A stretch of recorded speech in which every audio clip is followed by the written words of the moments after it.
Oke, kita mulai saja ya teman-teman. Bismillahirrahmanirrahim. Assalamualaikum warahmatullahi wabarakatuh. Alhamdulillahirabbil alamin. Marilah kita senantiasa memanjatkan puji syukur kehadirat Allah Subhanahu wa taala yang telah memberikan kita banyak sekali kenikmatan ya, terutama dua nikmat yang sering kita lupakan adalah nikmat sehat dan nikmat sempat. Sehingga kita dengan dua nikmat itu pada hari ini dapat melaksanakan perkuliahan analisis dan desain sistem pertemuan ke-13 ya teman-teman ya. Jadi sekarang kan dihitungnya pertemuannya 16, ada UTS dan UAS gitu ya. Ini pertemuan ke-13, jadi nanti ada 2 kali pertemuan lagi, pertemuan 14-15, kemudian UAS gitu ya yang ke-16. Gitu ceritanya. Kemudian sholawat dan salam semoga tetap tercurah kepada junjungan kita Nabiullah Muhammad SAW, keluarganya, sahabatnya, dan insya Allah ke kita sebagai umatnya. Baiklah teman-teman, materi kita masih di seputar proses bisnis dan pemodelan fungsional untuk deliverable terakhir gitu ya. Jadi ini saya nyatakan perkuliahan yang ini itu tatap muka terakhir untuk materi gitu ya. Setelah materi hari ini, fokus kalian adalah mengerjakan proposal sistem sesuai dengan fase-fase yang sudah kita pelajari dari awal semester, teman-teman ya. Jadi ini materinya udah habis semua, saya tinggal koreksi proposal sistem kalian seperti apa. Jadi nanti setelah ini saya bawakan materinya selesai, tugas kalian menyelesaikan proposal sistem sesuai dengan template yang saya berikan ya.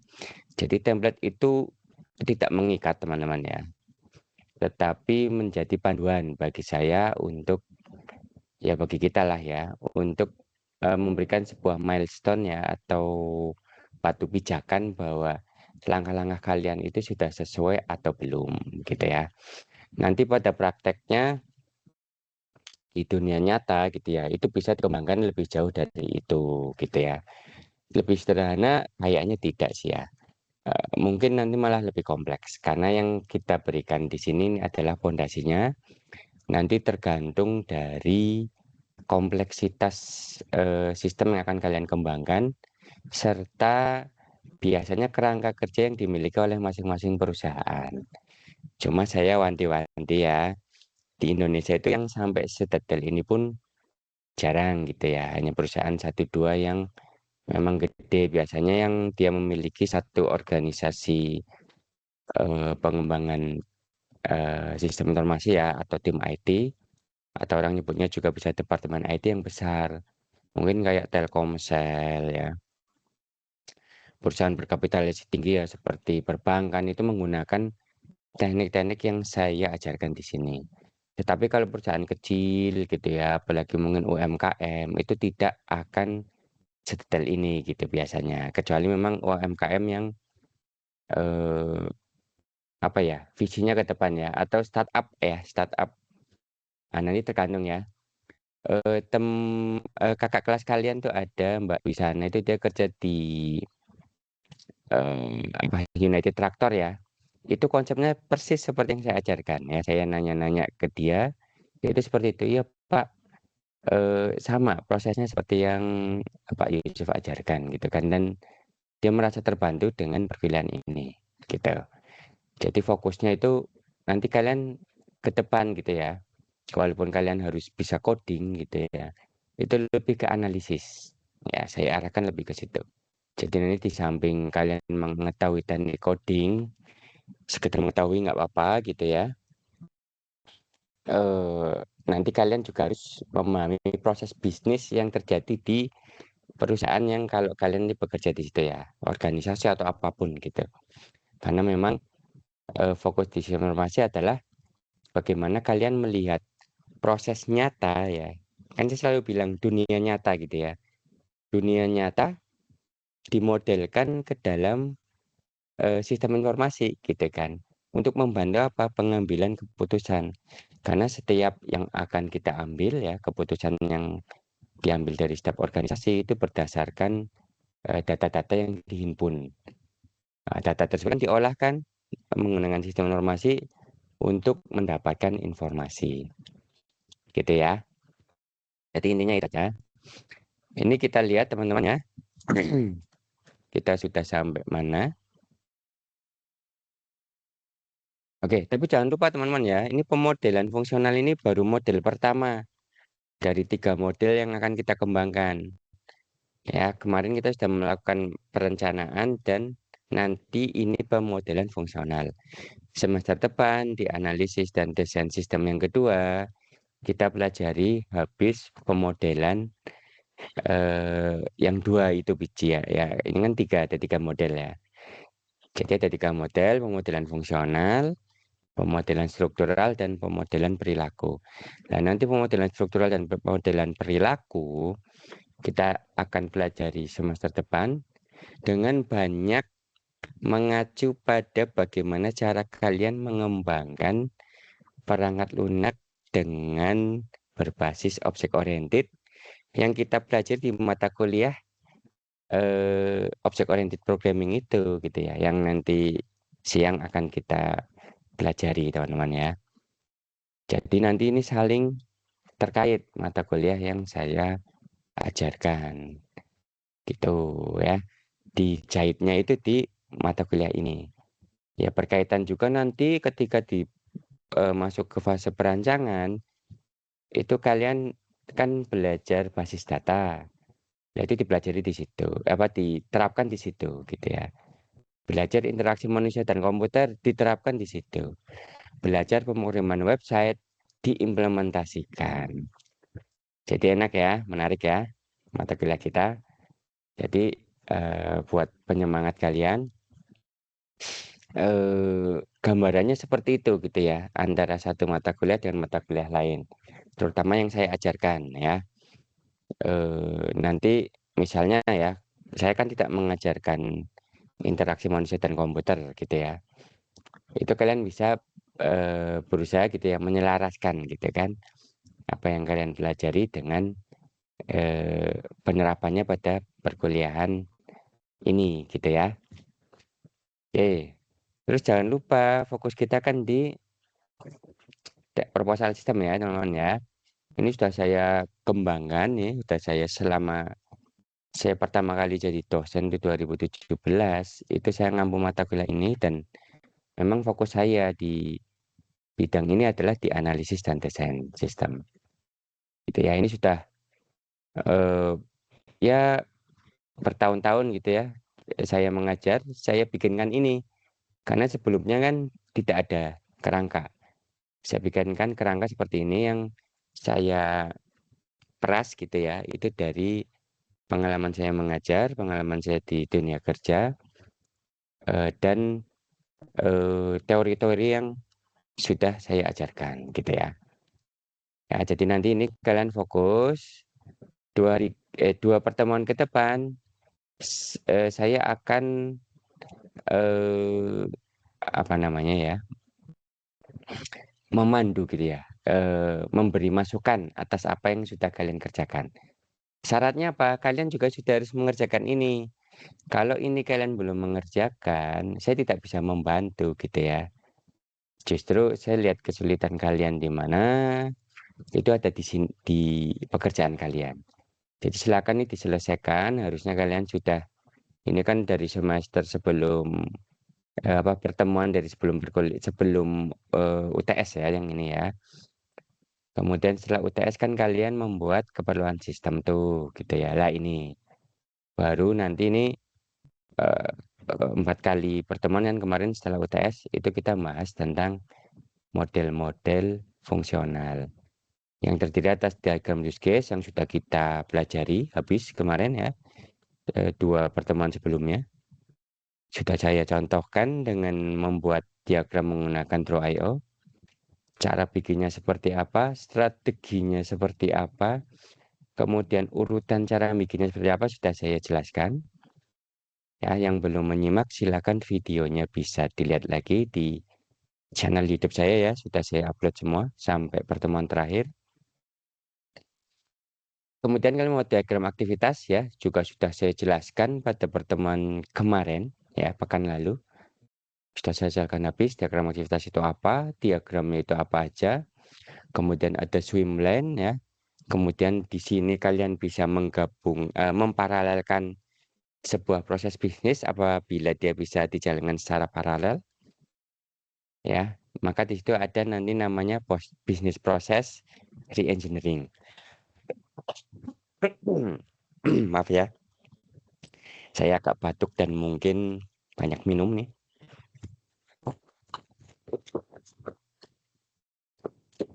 Gitu ya. Saya sudah jalan semua, silakan kalian kerjakan. Kalau bingung ditanyakan di grup. Nah, nanti saya buat link untuk mengumpulkan proposal jam kalian untuk saya review 2 pertemuan ke depan. Begitu ya. Nah, sekarang kita akan mempelajari bagaimana cara membuat deskripsi use case. Lagi-lagi di sini saya sudah membuat template-nya. Kalian tinggal copas saja. Ya, jadi nggak usah repot-repot bikin tabel ini ya. Kalian tinggal pilih tabelnya, dicopas, dibikin deskripsi use case untuk masing-masing use case yang sudah kalian identifikasi. Gitu ya. Nanti tinggal diisi aja yang titik-titik ini. Ini tinggal diisi aja. Yang ini biarkan nih, yang biru ini dibiarkan. Yang titik-titik diisi. Gitu ya. Tinggal copy-copy lagi. Nanti hasilnya akan seperti ini teman-teman ya. Jadi deskripsi use case untuk use case apa itu seperti ini. Deskripsi use case untuk use case apa itu seperti ini. Nah, dan nanti teman-teman ya, si model-model fungsional ini akan menjadi pijakan kita yang sangat ketat ketika kita membuat model struktural. Nah, model struktural itu bayangan kita itu seperti blueprint. Ya teman-teman ya, kebutuhan data itu nanti akan didapatkan dari model fungsional ini. Jadi di sini akan sangat menentukan bagaimana bentuk sistem yang akan kalian buat. Kalau di sini kalian berantakan ya otomatis udah bisa ketebak nih gitu ya. Sistemnya akan berantakan gitu kan. Atau biasanya yang ketebak ya kalian itu belum menguasai gitu ya cara membuat sistem gitu ya. Jadi dari model fungsional ini kalian akan di apa ya? Akan diketahui ya kemampuan kalian dalam menganalisis itu seperti apa gitu. Nah, itu gunanya ya nanti proposal sistem yang kalian kumpulkan itu untuk mengakses kalian kan. Makanya kemarin di awal saya bilang hampir 50% nilai itu dari proposal sistem yang kalian buat. Itu ya teman-teman ya. Baiklah, kalau begitu materinya kita lanjutkan ya. Terakhir sudah membuat diagram aktivitas. Ya, cara membuatnya seperti apa, langkahnya sudah saya berikan ya. Kemudian kemarin juga sudah saya contohkan membuatnya di dalam menggunakan Draw.io. Oke, sekarang kita akan membuat namanya deskripsi use case ya. Oke, teman-teman. Jadi deskripsi use case ini adalah bentuk tekstual gitu ya dari diagram-diagram yang sudah kalian buat. Jadi ada diagram use case dan diagram aktivitas itu digabung, dinarasikan. Itu bentuk dari deskripsi use case. Begitu ya. Nah, jadi nanti kalian buat deskripsi use case dari diagram aktivitas dan diagram use case yang telah kalian buat. Tujuannya apa? Di sini itu berfungsi sebagai dua teman-teman ya. Pertama untuk memvalidasi ya. Apakah yang kalian kerjakan ketika membuat diagram aktivitas dan diagram use case itu sudah benar apa belum? Ya, membuatnya sudah benar belum? Kalau sudah benar, baru kita lakukan langkah kedua adalah memverifikasi. Jadi yang kalian lakukan itu, yang sudah benar itu diverifikasi ke stakeholdernya. Benar apa tidak? Ya. Jadi kalau validasi itu kalian apa namanya? Ya, secara internal gitu ya. Kalau verifikasi itu kalian lakukan secara eksternal. Ada semacam persetujuan gitu ya. Jadi tiap langkah-langkah, fase-fase yang kita lakukan ketika kita membuat satu proposal sistem ini merupakan langkah-langkah persetujuan juga dari stakeholder. Ya. Jadi ada ketika kita masuk ke langkah berikutnya, ke fase berikutnya, gitu kan, itu ada sebuah pernyataan sebenarnya ya, secara tertulis gitu ya, dan tidak tertulis bahwa stakeholder itu setuju apa yang kita lakukan gitu ya, atau apa yang kita presentasikan ya, atau apa yang kita hasilkan dari proses analisis ini, gitu ya. Jadi kalian udah lihat ya bentuk dari deskripsi seperti apa ya di dalam proposal system. Nah, itu terdiri atas elemen ini teman-teman ya. Jadi ini saya sebenarnya cuma memberikan satu gambaran saja. Nah ini ya, ya di dalam use case ini ada nama use case-nya, ada nomor ID-nya, ada tingkat kegentingannya, aktor utamanya siapa. Nah ini penjelasannya di slide-slide yang di sini.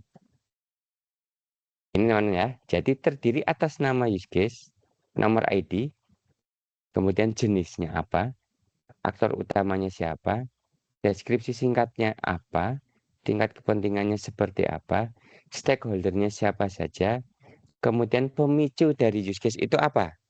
Jadi orang menggunakan use case itu atau melaksanakan proses bisnis itu yang memicu apa? Itu disebutkan di situ. Ya, sampai sedetail ini ya, teman-teman ya. Jadi tidak main-main membuat sistem. Dan memang harus seperti ini.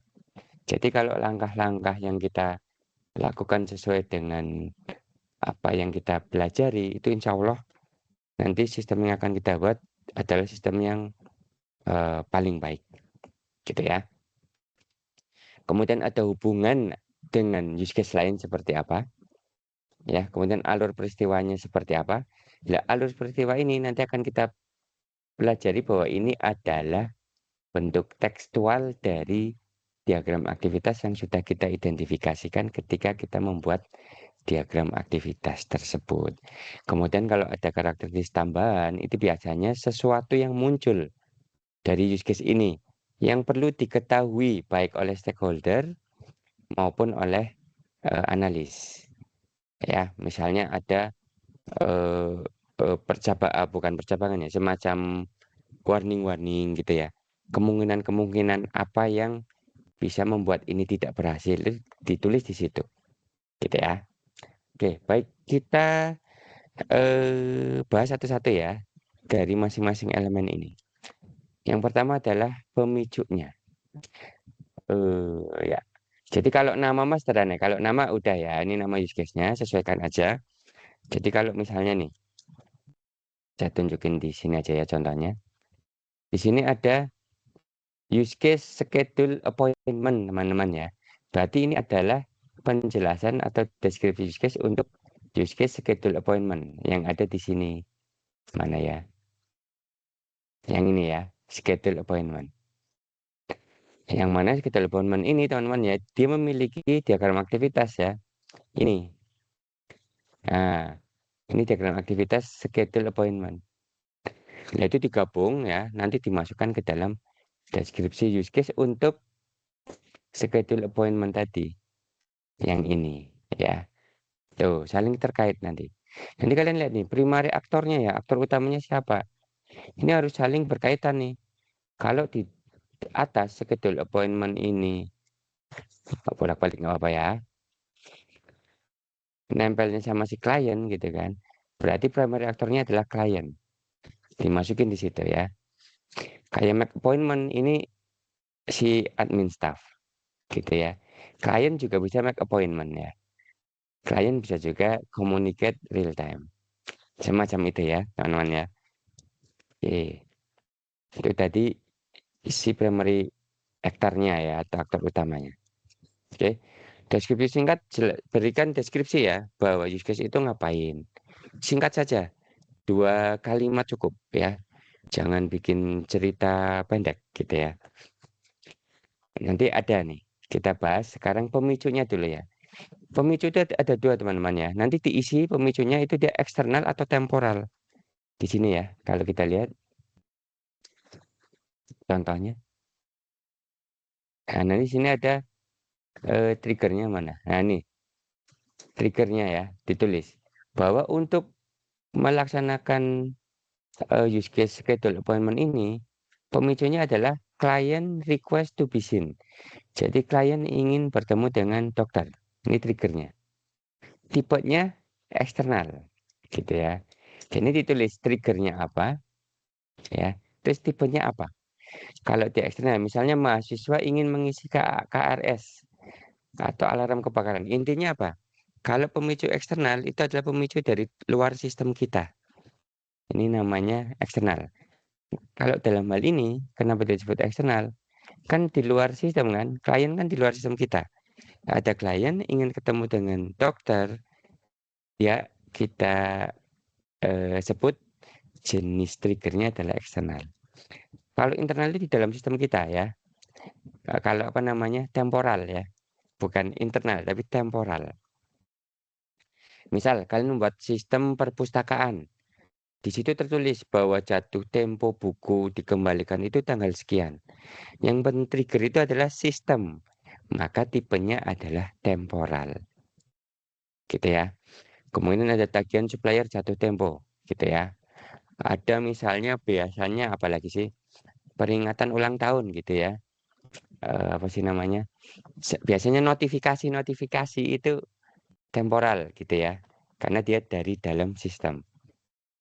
Dipahami ya, teman-teman ya. Jadi di sini kalian jangan bingung untuk mengisi tipenya apa. Ini bisa eksternal, bisa temporal. Nanti pemicunya kalian sebutin apa? Yang menyebabkan use case ini dikerjakan itu apa? Misalnya kalau nggak salah kemarin Mbak Yuli laundry ya misalnya. Ya kalau nggak salah ya. Kalau salah saya dikoreksi. Misalnya ada klien ingin melakukan laundry. Nah, itu adalah triggernya. Karena dia di luar sistem, maka disebut tipenya eksternal ya. Kemudian apa lagi? Pemesanan tiket juga seperti itu ya. Kemudian apa lagi? Mengisi KRS, tadi sudah ya jadi contoh ya. Misalnya sistem pemesanan tiket sudah. Misalnya sistem apa ya? Pemberitahuan gitu ya, notifikasi bahwa pembayaran terakhir untuk misalnya uang semester itu namanya temporal ya, gitu. Jadi misal di sini ada use case untuk apa memberikan notifikasi gitu ya. Itu triggernya adalah eh, piutang jatuh tempo gitu ya. Nanti tipenya adalah temporal. Gitu ya, teman-teman ya. Ini yang disebut sebagai trigger. Kemudian apalagi hubungan ya.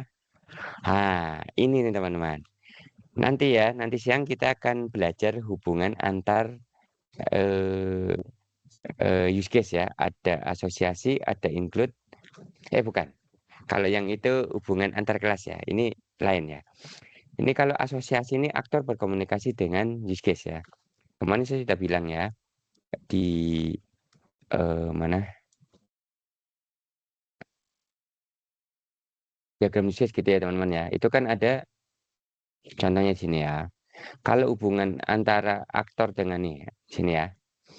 Aktor dengan si use case ini namanya hubungan asosiasi. Nanti ditulis di situ. Hubungan asosiasinya itu dengan aktor mana gitu ya. Kalau use case misalnya tadi ya ingin bertemu dengan dokter, berarti asosiasinya dengan aktor klien gitu ya.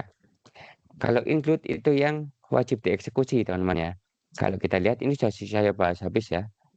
Nah, ini kalau ini extend ya. Extend itu tidak wajib. Yang include di sini nggak ada. Tapi di contoh kemarin saya tunjukkan ketika membuat diagram use case itu ada contoh yang include. Nanti kalian tinggal tulis aja. Dia hubungan include-nya dengan siapa, hubungan extend-nya dengan siapa. Kemudian kalau ada generalisasi, ini ditulis juga dengan siapa. Ya, kalau kita lihat di sini, kita lihat ya teman-teman ya. Jadi ini ya, schedule appointment nih. Ya, ingat-ingat ya di sini schedule appointment. Ini nanti ada asosiasinya dengan klien, gitu ya, dengan existing health clinic system ya. Ini kita lihat di sini. Nah, ada klien sama existing health clinic system ya. Kemudian externnya teman-teman dengan make appointment dan make referral. Jadi dilihat di diagram use case-nya. Ya, ada asosiasi, ada include, extend, sama generalisasi. Nanti diisi sesuai dengan itu. Eh, jadi begini teman-teman ya. Ketika kalian membuat deskripsi use case ini, tadi kan saya bilang, dia fungsinya untuk verifikasi dan validasi.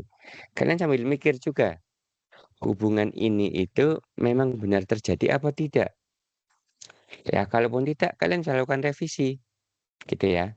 Nanti kalian melakukan verifikasi dan validasi lagi dengan stakeholder, gitu ya. Ini udah ya, jadi ini tadi trigger sudah, relationship sudah, kemudian ada lagi alur peristiwa, teman-teman. Ini menjelaskan alur peristiwa yang terjadi ketika kalian melakukan proses bisnis tersebut. Ini nanti dilihat juga, teman-teman, dari diagram aktivitas. Jadi kalau kalian lihat di sini, narasinya teman-teman ya, client request to be seen, system display, the defined service offering list. Ini sesuai dengan diagram aktivitas pada use case code development. Di sini ada, di atas ini. Ini ya, display clinic service. Ya, ini dinarasikan di dalam situ, flow of event. Termasuk nanti kalau ada misalnya, ya teman-teman, flow yang lain gitu ya, gitu. Sama alternatif. Jadi ini yang normal itu kalau eh, apa sih namanya? Jadi begini, ada proses bisnis kan, kalian tentukan. Ini proses bisnis normal loh, gitu ya. Seperti ini. Nanti kalau misalnya ada pilihan-pilihan tertentu atau ada eksepsional tertentu ya, atau ada aliran yang berbeda karena ada kondisi tertentu, sebutkan di sini. Tetapi yang utamanya di sini ya, teman-teman ya. Misalnya kalian ingin mengajukan KRS normal nih, sudah bayar, sudah ini, syarat-syarat sudah dipenuhi, itu masuk ke normal. Tapi ketika misalnya kalian ternyata belum bayar, nanti ada apa gitu di situ. Disebutkan di sini ya. Semacam itu teman-teman.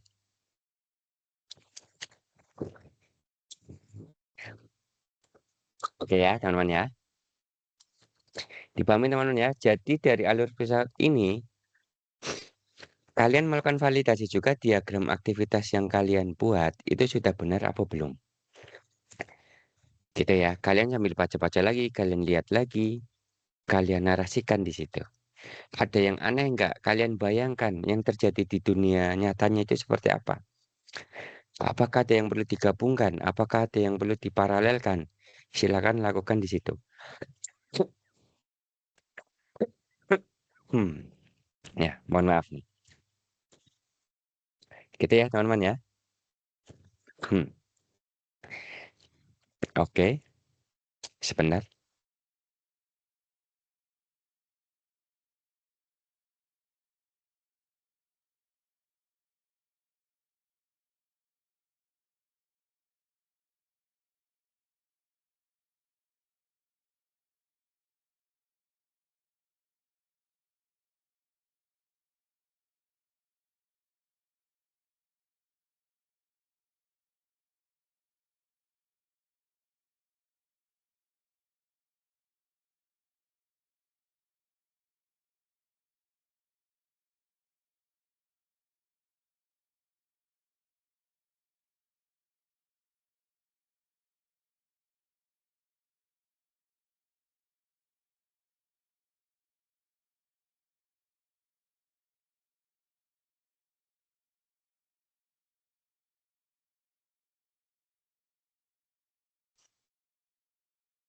Kita lanjutkan ya, teman-teman ya.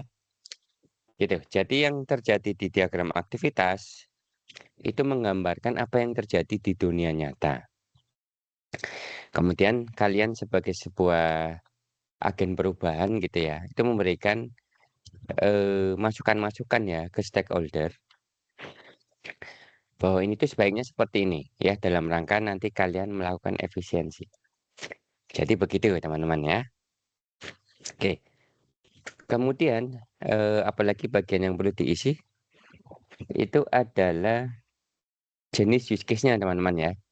Jadi nanti ada jenis use case, kita lihat dari 2 matrik gitu ya, dari 2 matrik penilaian. Pertama dilihat dari seberapa banyak informasi yang akan kita ambil dari proses bisnis itu, kemudian tujuannya apa. Ya, kalau dari besarnya informasi itu ada yang disebut sebagai overview dan detail ya. Jadi kalau use case tersebut ya hanya jadi deskripsi use case-nya ya maksudnya ya. Jadi deskripsi use case yang kalian buat itu gitu ya, itu hanya sebagai overview atau pandangan tingkat tinggi dari sebuah proses bisnis, maka masuk ke kategori yang ini, overview. Tetapi kalau detail gitu ya, detail terus esensial, fungsionalitasnya juga sangat penting gitu ya, berarti masuk ke area yang detail. Jadi nanti di jenis use case teman-teman ya, yang ini nih, kita bolak-balik nih. Ini ya, use case tipe itu ada selalu 2, detail esensial ya atau overview real gitu ya. Tergantung dari matrik ininya ya. Misalnya nih, kalau dia hanya berupa overview tetapi use case tersebut esensial untuk untuk memahami sebuah fungsionalitas ditulisnya nanti overview esensial. Ya kayak ini dia detail esensial ya. Berarti dia si deskripsi use case ini ya, dia menggambarkan secara detail dari sebuah eh use case gitu kan. Kemudian use case ini itu esensial teman-teman, sangat penting untuk ya deskripsi use case ini itu penting sekali untuk memahami sistem. Ditulis seperti ini ya, detail esensial. Kalau dia hanya overview ya tulis saja overview. Kemudian kalau real itu eh real sistemnya teman-teman ya. Jadi real sistemnya seperti apa ketika dia diimplementasikan. Berarti nanti kamu tulis real. Kalau real detail ya deskripsinya detail gitu kan. Kemudian yang digambarkan di situ juga real ketika sistem tersebut diimplementasikan.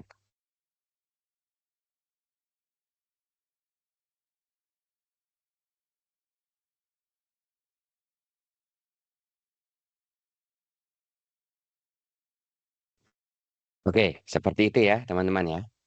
Oke. Jadi udah tuh teman-teman ya. Jadi udah yang udah kalian isikan di sini seperti itu. Jadi kalau kalian sudah step membuat diagram use case dan diagram sudah selesai, bikin ke ini sebenarnya straightforward saja. Tinggal kalian melakukan semacam kontemplasi ya yang sudah kalian buat itu betul apa tidak gitu.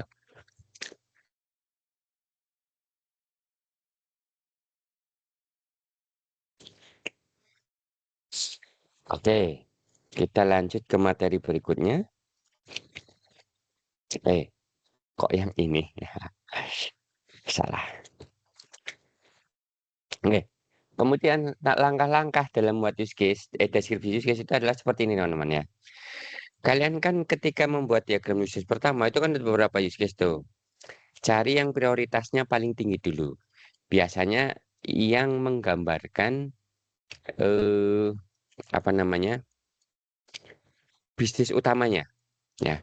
Jadi feature feature utama dari sebuah sistem, misalnya kalau laundry gitu ya, itu ya ketika si klien itu melakukan laundry.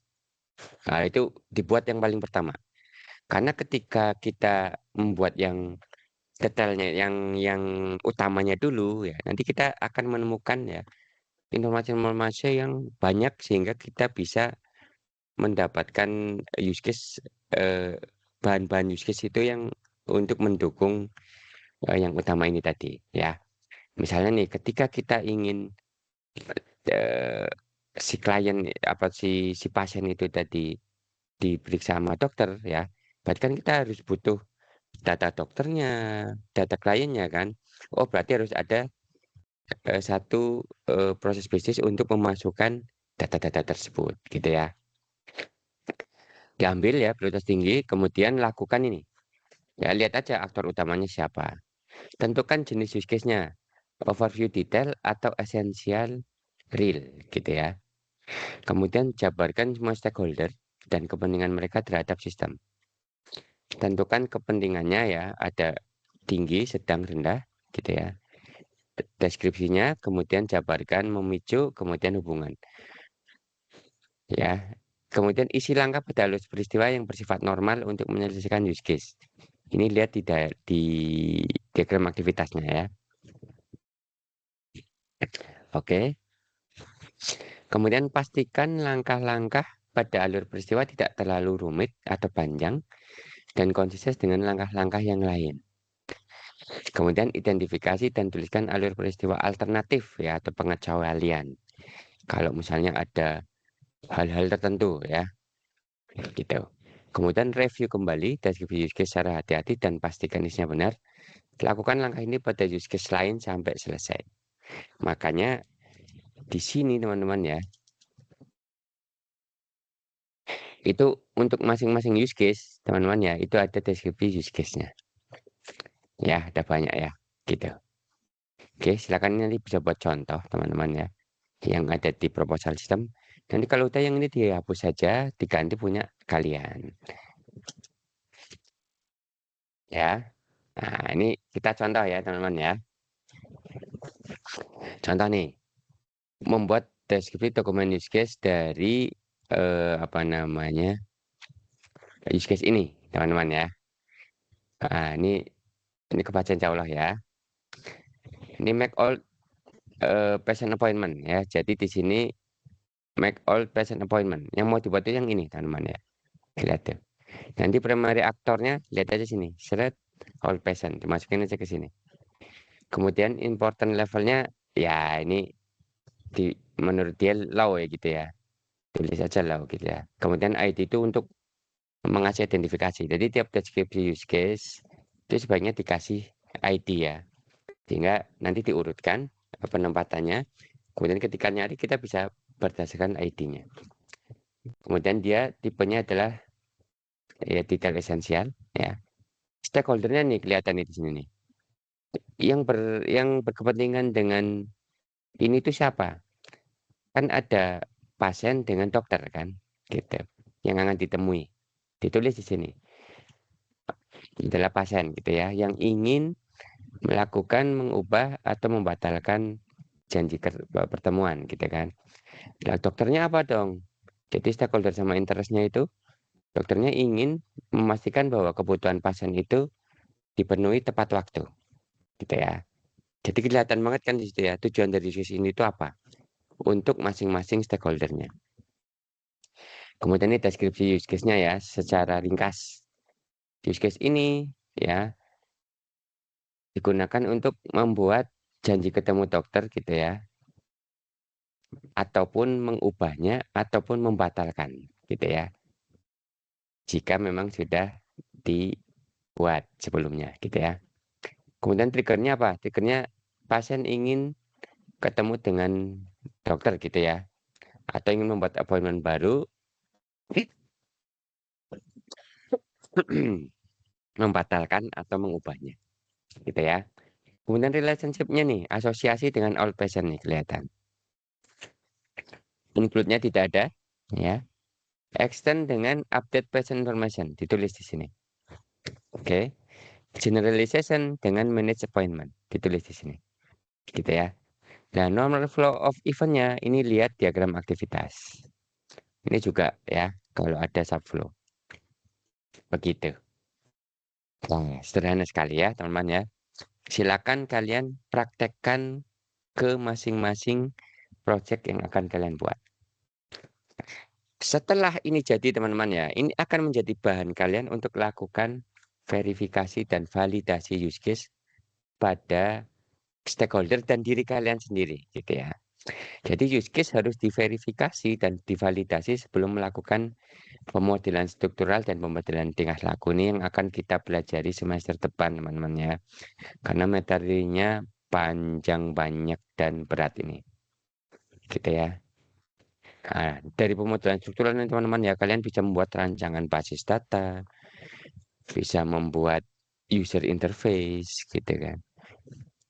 Ya, nanti sama codingannya gitu. Itu dari ini semua gitu ya. Jadi nanti koneksi membuat sistem itu ternyata seperti itu gitu ya teman-teman ya. Kemudian langkah dalam memverifikasi dan validasi adalah kalian review model dan diagram yang sudah dibuat. Pokoknya selalu dibaca ulang, dilihat, diteliti gitu. Makanya kan rekursif dan iteratif gitu ya. Sorry, iteratif dan incremental, sorry. Jadi semakin kalian mempelajari, semakin kalian buka lagi, kalian baca lagi, nanti kalian akan menemukan, harusnya begini, harusnya begini, yang itu saya kira begitu, ternyata begini, gitu. Tujuannya adalah untuk itu, ya. Dilakukan oleh tim pengembang dan klien ya, atau stakeholder secara langsung. Ya, nanti kalian buat semacam rapat besar ya untuk melakukan verifikasi dan validasi, gitu. Ada project manager gitu kan, ada sistem analis di situ gitu kan. Rapat dijelaskan, praktekkan gitu kan. Nanti ada masukan-masukan apa di situ. Nah, mungkin nanti akan kita buat teman-teman ya. Ini aja deh dua pertemuan terakhir kita ya. Nanti saya usahakan offline teman-teman ya. Nanti kalian presentasi gitu ya. Atas apa yang sudah kalian kerjakan. Gitu ya. Yang penting nanti kalian bikin dulu. Nah, nanti kalian presentasi, nanti ada masukan-masukan dari saya dan teman-teman yang lain. Begitu ya, teman-teman ya. Sehingga kita bisa mendapatkan pengalaman seperti kita membuat sistem sesungguhnya gitu ya. Nah, dalam verifikasi dan validasi itu ada aturannya. Ini baca aja. Oke, ya, ini baca aja nggak terlalu itu sih. Hanya satu panduan-panduan saja. Oke, dan selesai teman-teman ya. Kita sudah membuat ya di sini nih. Membuat ini. Nah, ini udah selesai semester ini. Gitu ya, sudah saya kasih template-nya. Silakan dipenuhin, kalian pantengin ya, kalian buat latihan, mengasah skill kalian dalam menganalisis. Oke, ini enggak, kok enggak? Oke ya, dalam menganalisis, ya udah nanti ini yang akan saya nilai juga ya. Saya rasa itu teman-teman ya. Nanti saya hari ini akan membuat satu link untuk kalian ngumpulkan ya. Ini tanggal berapa ya? Mungkin nanti hari Sabtu ya. Saya tunggu hari Sabtu biar saya juga bisa baca-baca. Nanti saya kasih masukan pada hari Seninnya. Begitu, teman-teman ya. Nah, oke, sudah selesai materi kita. Kita tinggal menyelesaikan proposal sistemnya. Oke, ada yang mau ditanyakan, teman-teman, di titik ini?